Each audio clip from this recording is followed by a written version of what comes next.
As the United States of America stands on the cusp of its re-election of President Barack Obama to a second term, and Israel prepares to go to war, the nation of every soul stands predisposed to come to terms with its pandemic end, an end that was established long before its humble beginnings in the womb of humanity.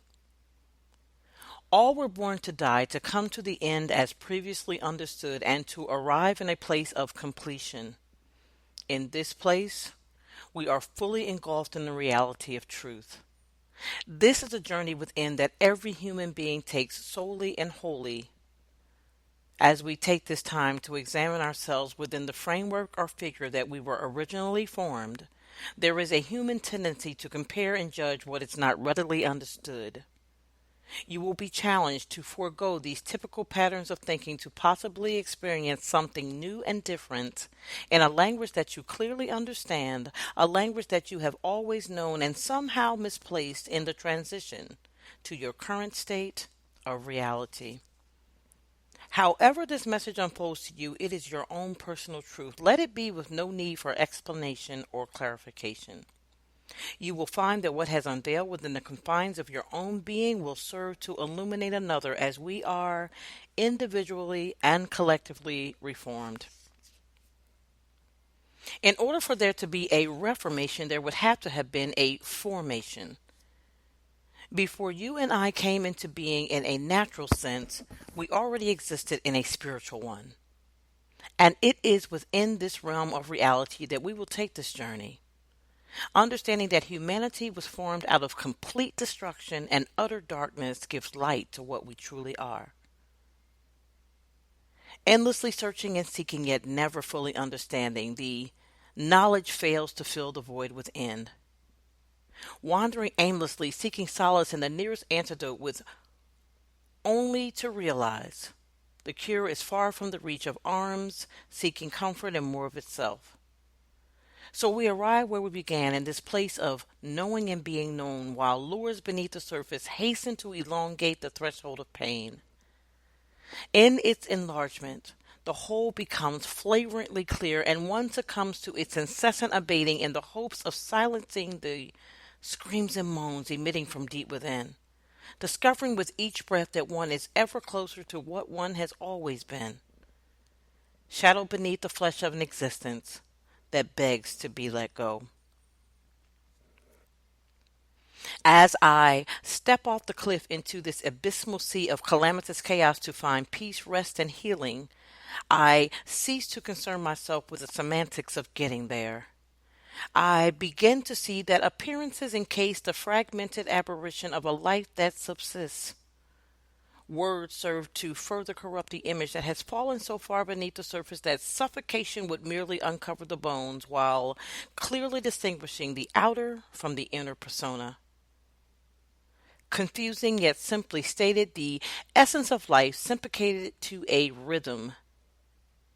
Confusing yet simply stated, the essence of life syncopated to a rhythm, customized to the beat of my heart. If only I could silence the voices long enough to rediscover the word erupted from my being when my head broke through the opening and a new language threatened to quell my inner voice.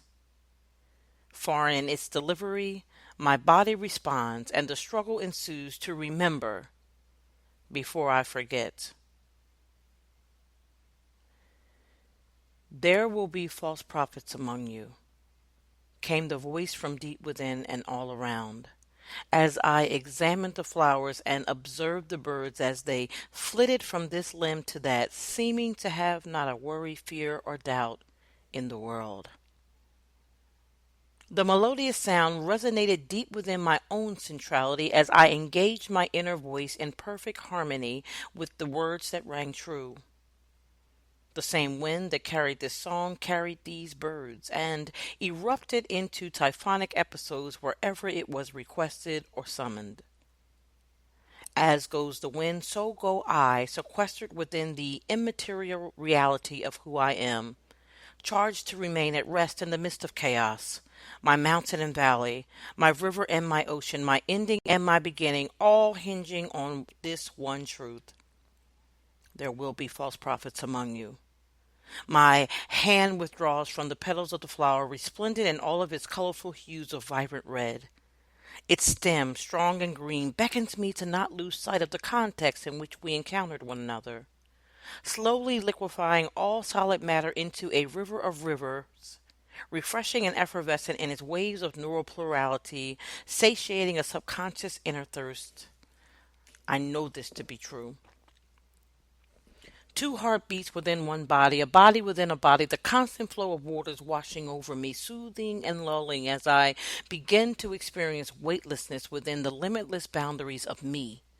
I do not see the sinewy muscles and tissues wrapping around me, yet I sense a contrast to the light and airy environment being contoured into an unknown tune that restricts movement ever so subtly as I am lifted from its artistic puppetry to the regalia of the clam, from which I hear the soft moans emitting in muffled paradox in a place that is far from here.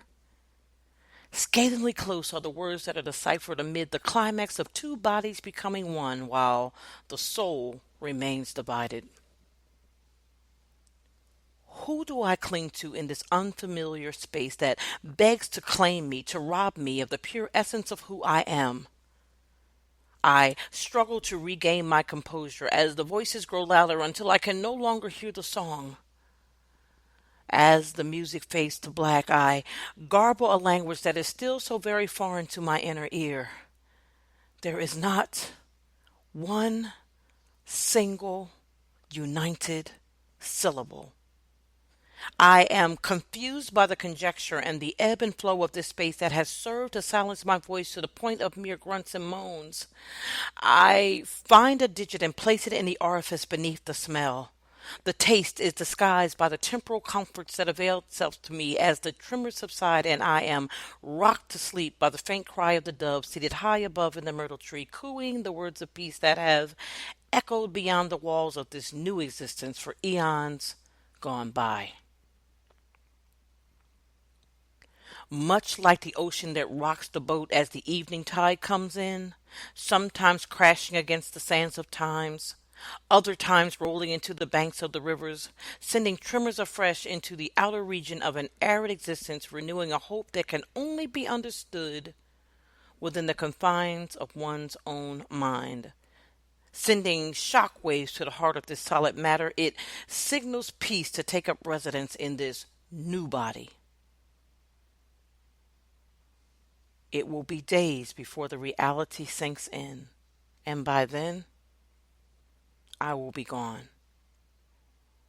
I am prodded to see the irony of the two existences that are housed within me.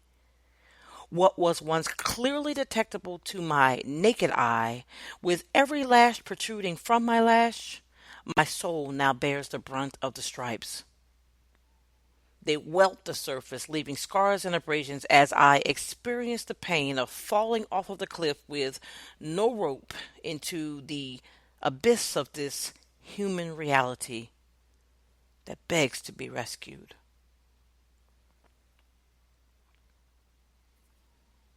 A soul has been captivated by inconsistent paradigms with no clear indication of its palatial purpose, yet somehow expected to agree to this hostile takeover long before coming to the full knowledge of its opposition. So where do I stop? And it began.